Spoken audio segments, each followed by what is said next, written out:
Oke, assalamualaikum warahmatullahi wabarakatuh. Salam sejahtera buat kita semuanya.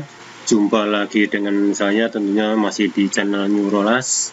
Semoga teman-teman semuanya selalu sehat walafiat, panjang umur, selalu banyak rezekinya, dan selalu dipermudah segala urusannya. Untuk kali ini kita akan membahas, atau lebih tepatnya kita belajar bersama tentang PPh 21 ya. Soalnya udah akhir tahun, biasanya ribut-ribut di PPh 21. Yang kali ini memakai undang-undang terbaru PPh 21, yaitu pasal 7 tahun 2021, di mana undang-undang ini membahas tentang harmonisasi peraturan perpajakan HPP ya, yang seharusnya diimplementasikan mulai tahun 2022, di mana menghasilkan dua parameter, yaitu parameter pertama adalah status PTKP atau penghasilan tidak kena pajak. Parameter yang kedua adalah tentang tingkatan besarannya pajak ya, atau lapisan. Jadi undang-undang baru ini, Undang-Undang Nomor 7 tahun 2021, menghasilkan 5 lapisan ya, yaitu lapisan pertama 0 sampai 60 juta, lebih besar dari 60 juta sampai dengan 250 juta. Yang ketiga di atas 250 juta sampai dengan 500 juta. Yang keempat di atas 500 juta sampai dengan 5 miliar. Lapisan kelima adalah di atas 5 miliar. Yang sebelumnya, undang-undang sebelumnya itu hanya 4 lapisan. Oke, kita langsung saja kita bahas satu-satu ya teman-teman ya. Kita kupas tuntas ya. Oke. Yang pertama, itu parameter pertama adalah PTKP. Jadi PTKP ini penghasilan tidak tetap, itu terdiri dari TK01. Ya, nanti kita bikin list di sini ya. TK01 adalah tidak kawin, 0 tanggungan atau tidak punya tanggungan. Kemudian tidak kawin 1 tanggungan, tidak kawin 2 tanggungan, tidak kawin 3 tanggungan. Misalnya janda ada duda dengan 3 anak. Ini adalah besarnya tarif per tahun. Kemudian kawin, tidak punya tanggungan, dan seterusnya sampai K3. Oke, kita langsung aja di paling atas ini adalah status PTKP. Kita list aja di sini, kita klik aja. Ya, ini TK01 atau TK03 ini caranya gimana? Kita klik aja di selnya, di sel B4, kemudian di sini ada menu data, menu bar yang namanya data. Klik aja, kemudian pilih data validation, kemudian pilih data validation. Nah, di jendelanya ini ada allow, ini setting ya. Allow-nya pilihannya adalah list ya. Kemudian source-nya adalah ini teman-teman ya, E4 sampai dengan E11. Di drop and drag aja, dia akan membentuk range sendiri, kemudian oke. Nah, hubungannya dengan status PTKP adalah di sel B21. Ini harus otomatis kita memakai data vertikal, karena kita nanti ada ini terdiri 2 kolom. Kita pakai rumus VLOOKUP. Di sini VLOOKUP ya. VLOOKUP kurung buka B4 ini adalah kriterianya. Kemudian E4 sampai dengan F11 adalah ring. E4 sampai dengan F11. Koma 2. Karena kolom kedua kita pakainya VLOOKUP. VLOOKUP itu singkatan dari vertical lookup. Ya, kalau kita HLOOKUP adalah horizontal VLOOKUP. Kalau horizontal adalah kita nyarinya baris yang keberapa ya. Ini berhubung ini kolom yang keberapa, maka kita akan pakai VLOOKUP kriteria ring, kemudian adalah kolom kedua, koma false, enter.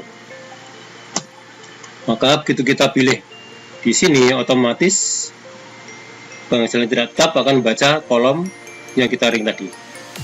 Misal TK01, TK1 bahkan berubah 58. Kita pilih TK03 ya, TK3 maksudnya, bahkan 67. Oke, sampai di sini paham ya? Kita langsung aja menghitung penghasilan 1 bulan. Jadi penghasilan itu adalah yang kita dapatkan rutin per bulan. Jadi kalau tidak rutin per bulan nggak bisa masuk di parameter ini penghasilan. Misalnya kan bonus per tahun itu sekali setahun ya, nggak masuk ya. Oke, langsung kita coba aja angkanya. Misalkan gaji pokoknya 9.500.000, kemudian tunjangan kesehatan 1.600. Ini misalkan ada tambahan, misalkan tunjangan uang makan bisa dimasukkan di sini, tapi ini untuk sementara enggak, saya ini cuma untuk menghindari ini aja ya, biar ini kelihatan semuanya. Tunjangan kesehatan itu adalah 2% dari gaji pokok. Ini peraturan BPJS ya, 2% ya. Jadi yang 2% itu ditanggung oleh penerima gaji, yang 3% ditanggung oleh pemberi upah atau pemberi gaji. Oke, ini 2% dari gaji pokok. Langsung aja dihitung, kemudian menghasilkan 150.000. Setelah itu penghasilan bruto ini adalah summary dari yang kita input tadi, penghasilan tadi ya, penghasilan rutin. Oke, sampai sini jelas ya. Kemudian pengurang adalah sama, yakni rutin dikurangkan setiap bulan. Misalkan biaya jabatan ini adalah 5% dari bruto dan maksimal 500.000. Makanya kita buat rumus seperti ini. Jika B11 penghasilan bruto kali 5% itu lebih besar sama dengan 500.000, maka nilainya 500.000. Walaupun itu hasilnya itu 600.000, 700.000 dan ke atasnya, maka maksimal adalah 500.000. Kalau tidak, berarti kan kurang dari 500.000, maka dikalikan aja 5%. Oke, menghasilkan 500.000 karena dia lebih besar dari 500.000. Misalkan gaji pokoknya kita ganti 5 juta misalkan, maka dia akan 335 otomatis ya. Kalau kita gajinya misalkan 50 juta, dia akan tetap 500.000. Kemudian 9.500.000, maka dia akan tetap 500.000. Karena kita udah pagari rumus di sini ya teman-teman ya, paham ya? Enter. Kemudian iuran pensiunan atau JHT itu udah sama dengan tunjangan kesehatan ya, 2% dari gaji pokok. Di 2% dari ini, hasilnya sama dengan tunjangan kesehatan. Oke, kemudian total pengurang ini ditotalkan di summary, menghasilkan neto per bulan. Penghasilan neto per bulan. Penghasilan neto per bulan adalah bruto dikurangi total pengurang.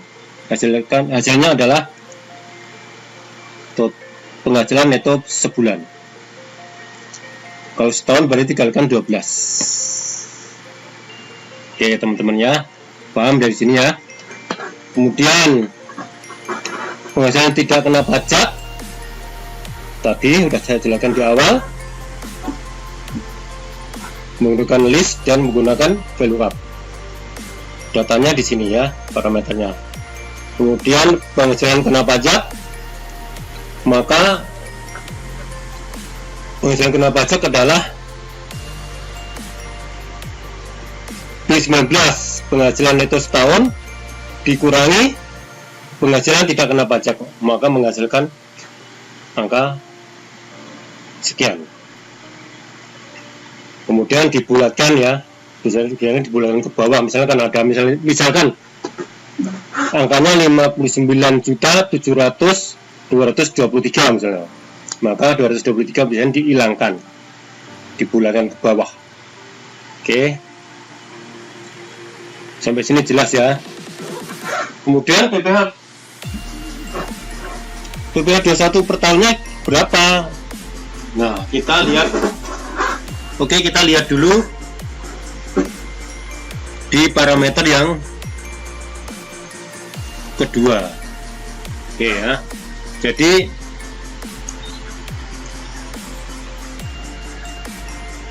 sesuai dengan Undang-Undang Pasal 7 tahun 2021 terdiri dari 5 lapis atau 5 tingkat. Lapis pertama itu sebesar 60 juta maksimal. Jadi kalau gajinya itu di bawah 60 juta atau sama, maka PKP-nya langsung dikalikan 5%. Begitu teman-teman ya. Jadi misalkan PKP-nya 59.700.000, maka dia akan mengalikan otomatis sebesar 5%. Ini nggak perlu saya kasih contoh. Yang saya kasih contoh adalah di atas 60 juta. Karena ini udah pasti dikalikan 5%. Oke. Kemudian kita punya PKP sebesar 85 juta. Ya, kita hitung aja. Kalau 85 juta berarti yang kita pakai adalah rumusnya adalah 5% plus 15% bertingkat ya. Jadi ini 85 juta misalkan ya. Yang 60 juta kita kalikan 5%. Maka menghasilkan 3 juta. Setelah itu sisanya adalah PKP dikurangi 60 juta, maka menghasilkan 25 juta. 25 juta dikalikan berapa? Dikalikan 15%, menghasilkan 3.750.000. Totalnya adalah 6.750.000. Begitu teman-teman ya. Jadi bertingkat ya. Bukan serta-merta misalkan gajinya 85 juta langsung dikalikan 15%, enggak, tapi ini berlapis atau bertingkat ya. Oke, selanjutnya kita punya contoh yang nilai PKP-nya misalkan 260 juta. 260 juta ini adalah lebih besar dari 250 juta sampai dengan 500 juta. Maka dia akan menggunakan 3 lapis pajak. Jadi pakai 5%, 15%, 25%. Contoh misalkan ya, ini misalkan PKP-nya 260 juta. Tapi nanti diimplementasikan adalah rumusnya dari sini ya teman-teman ya, dari PKP pembulatan dibulatkan ya. Oke, kita langsung aja. 60 juta dikalikan 5% menghasilkan 3 juta. Setelah itu kita cari yang lapis kedua. Lapis kedua rumusnya adalah 250 juta dikurangi 60 juta menghasilkan 150 juta. Dihitung sekian, 15% ya. Ini sebenarnya udah saya tulis secara rinci ya. Mudah-mudahan teman-teman cepat paham. Kemudian berhubung ini 3 tingkat, ada 3 lapis, sisanya 25%. Sisanya adalah PKP dikurangi 60 juta dikurangi 150 juta menghasilkan 10 juta. Nah, Yang paling bawah ini hanya untuk ini aja ya teman-teman ya, untuk ngecek aja apakah angka yang kita peroleh ini sudah sama dengan, kalau ditotal angka dengan PKP. Begitu teman-teman ya. 10 juta sisanya berarti dikalikan 25%, menghasilkan 2.500.000, totalnya 34 juta. Gitu teman-teman ya, paham ya. Next, yang nilainya misalkan PKP-nya 4.500.000.000 ya, berarti kita punya 4 tingkatan atau 4 lapis. Langsung aja, pertama 60 juta, yang kedua 150 juta karena kita sebelumnya sudah punya angkanya. Yang ketiga adalah 25%, itu berarti 500 juta dikurangi 60 juta dikurangi 150 juta, maka menghasilkan 250 juta ya, dikalikan 25%, 62 juta sekian. Kemudian yang terakhir adalah sisanya adalah PKP dikurangi 60 juta dikurangi 150 juta dikurangi 250 juta menghasilkan 4 miliar. 4 miliar dikalikan 30%, maka total pajaknya adalah 1 miliar sekian. Oke. Jadi kalau udah punya angka begini teman-teman ya, itu berarti udah tetap ya, karena parameter PKP per tahunnya udah ditentukan oleh Undang-Undang Pasal 7 tahun 2021 ya. Sampai peraturan itu berubah, maka angka-angka ini pasti tetap. Jadi nanti kalau kita implementasikan di rumus, kita udah punya angka sekian. Jadi nggak perlu mentotalkan ini ya, nggak perlu ya, karena udah jelas ya. Yang terakhir misalnya kita punya PKP sebesar 5 miliar 10 juta, berarti kita ini semua tingkatan kita pakai ya. Langsung aja ya, 60 juta, 150 juta, 250 juta, karena kita udah punya angka tadi, ini nggak perlu dihitung karena kita udah mendapat angkanya, jadi dikalikan aja langsung persennya. Kemudian yang keempat adalah sebesar 30%. Cara menghitungnya gimana? 5 miliar dikurangi 60 juta dikurangi 150 juta dikurangi 250 juta menghasilkan 4 miliar 500 juta dikalikan 30% menghasilkan sekian. Sisanya adalah PKP dikurangi 60 juta dikurangi 150 juta dikurangi 250 juta dikurangi 4 miliar 500 menghasilkan sisanya baru dikalikan 35 juta. Dikalikan 35%. Oke, teman-teman. Jadi, kalau sudah ketemu 5 tingkat ini, berarti angka yang pertama, yang kedua, yang ketiga, yang empat itu pasti nilainya segitu. Karena memang peraturan pasal 7 tahun 2021 sudah ditetapkan oleh pemerintah sekian ya. Jadi ini nanti kalau diterapkan di aplikasi nggak perlu kita ini mengurangi lagi, kita udah dapat angka-angkanya ini. Kecuali yang terakhir ini ya, yang sisanya itu baru kita kurangkan. Oke, sampai sini paham ya teman-teman? Ini sebenarnya udah lengkap banget ya, jadi nggak perlu. Kalau memang masih bingung, nanti file ini semuanya akan saya taruh di drive saya, kemudian silakan teman-teman download ya. Mungkin karena nanti kalau udah ada filenya di tangannya teman-teman udah bisa dilihat secara berulang-ulang. Oke, berikutnya